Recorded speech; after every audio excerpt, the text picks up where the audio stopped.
back to the Daily Grind. Thanks for checking out the channel. Make sure to hit subscribe if you're new and hit thumbs up if you're not a baby back bagel biting bitch boy, cause you know what time it is. It's full time. MMA. UFC podcasting commentating extraordinaire Joe Rogan has came out and revealed on his podcast that tickets for UFC 217 are not doing too shabby in the sales department, with Michael Bisping versus George St. Pierre as the headliner. It's not, probably what everybody expected. UFC 217 is in Madison Square Garden. The UFC is stacking the deck for this card. I mean, compared to the rest of the pay-per-views this year for sure. So they were kind of expecting it to, be a big seller. As we remember, last year's UFC Madison Square Garden about this time of year had Conor McGregor on the card. Conor McGregor versus Eddie Alvarez, where Conor McGregor became the champ. Tyron Woodley fought Wonder Boy in the rematch on that fight. In the co-main event, it was a rematch, Tyron Woodley versus Stephen Wonderboy Thompson 2. And then we also had Rose Namajunas versus Karolina Kowalkiewicz, 3 title fights.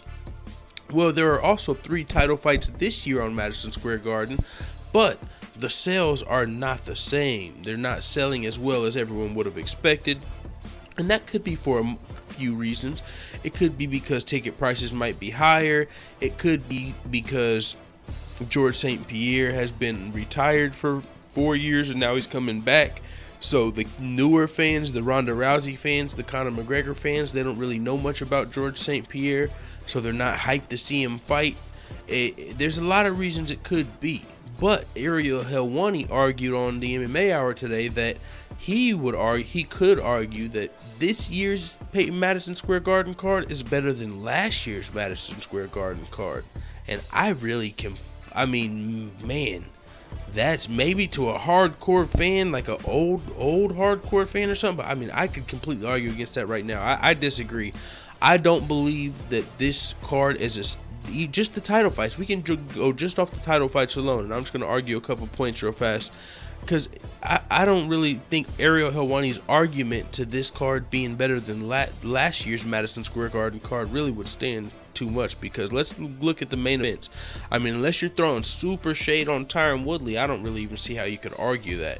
The main event of last year, Conor McGregor versus Eddie Alvarez. Conor McGregor was being the first of all, he was Conor McGregor. Enough said. We could just end the argument right there and say last year they had Conor, this year they don't. So the argument stops there. But we can take it more into detail. Conor McGregor was not only just fighting, he was fighting Eddie Alvarez at a new division, where Conor McGregor was fighting to become the UFC's first simultaneous 2-division champion, having 2 belts at the same time. So Conor McGregor that was history, that fight. There's not really much history being broke this year in the main event. Michael Bisping versus George St. Pierre. If George St. Pierre wins, he becomes he'll have won a belt in 2 divisions, but it's not at the same time, so you're not breaking that record, and you're not the first guy to win 2 belts in 2 divisions, so you're not breaking that record. Michael Bisping might get the most wins in UFC history, like at 21. That's not really the historical record, that Conor McGregor achieved last year.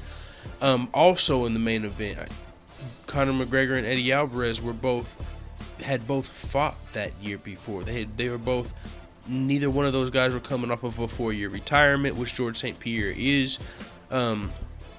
Michael Bisping and George St. Pierre, it is a big fight, but then we can move to the co-main event. The Tyron Woodley versus Wonderboy Thompson, that now when you compare that to TJ Dillashaw versus Cody Garbrandt, yes, TJ Dillashaw versus Cody Garbrandt is probably definitely going to be a more entertaining fight. It's even got a rivalry there. There's some heat there.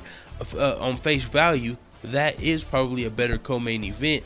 But one thing that I would use in an argument, if we were actually arguing this, is we were technically supposed to get Cody Garbrandt versus TJ Dillashaw for free. At one point, they were on the Ultimate Fighter finale.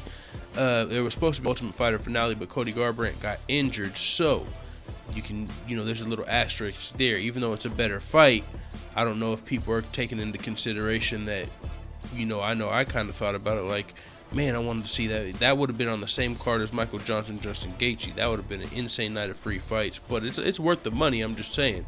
Maybe somebody's holding that into it. Now, let's go to the 3rd title fight. Joanna Jędrzejczyk versus Rose Namajunas is this year, and last year was Joanna versus Karolina.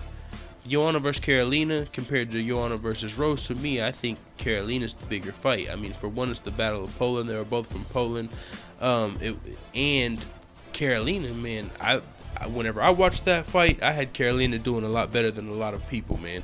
And if you watch some of the highlights, Carolina clipped up the queen a little bit. But Joanna, you know, Joanna is the same thing. She's on both cards. So now all you can really compare is the opponents out of Carolina and Rose. Rose might, I don't know if she's how much more of a fan favorite she is than Carolina.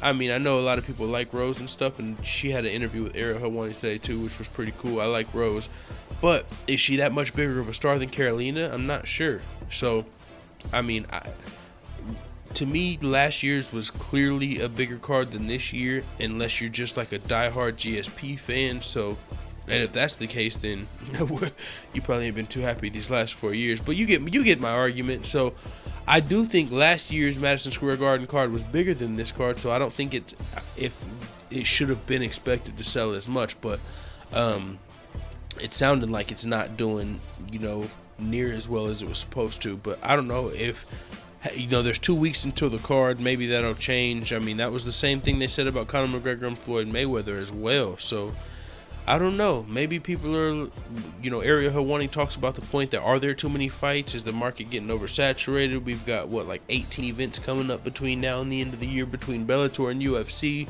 That's not counting Invicta, the One, and all these other little organizations. But I don't know. I've probably talked about this a little too much now, so I'm going to go ahead and fucking shut the fuck up. And in this video, Joe Rogan is revealing that UFC 217 is not selling well, as with Michael Bisping versus George St. Pierre as the headliner. So let me know in the comments why you think that is. Do you think it's because are you guys hyped to see Bisping George St. Pierre? I mean, I know I want to watch the fight, but I don't know if I would consider myself hyped. Like, and that's another thing, like all the Bisping George St. Pierre, like the way that they're selling the fight, it's really, I'm not too excited about it. When I see them, you know, getting into it at a restaurant, like, don't touch me, buddy. It's like, you touched him. I don't know. Maybe there's got to be that beef, you know, that heat between the guys. I'm not really sensing that much, and I don't know what it is, man. I mean, it is what it is. I've said enough. So let me know what you think in the comments, man. I'm out.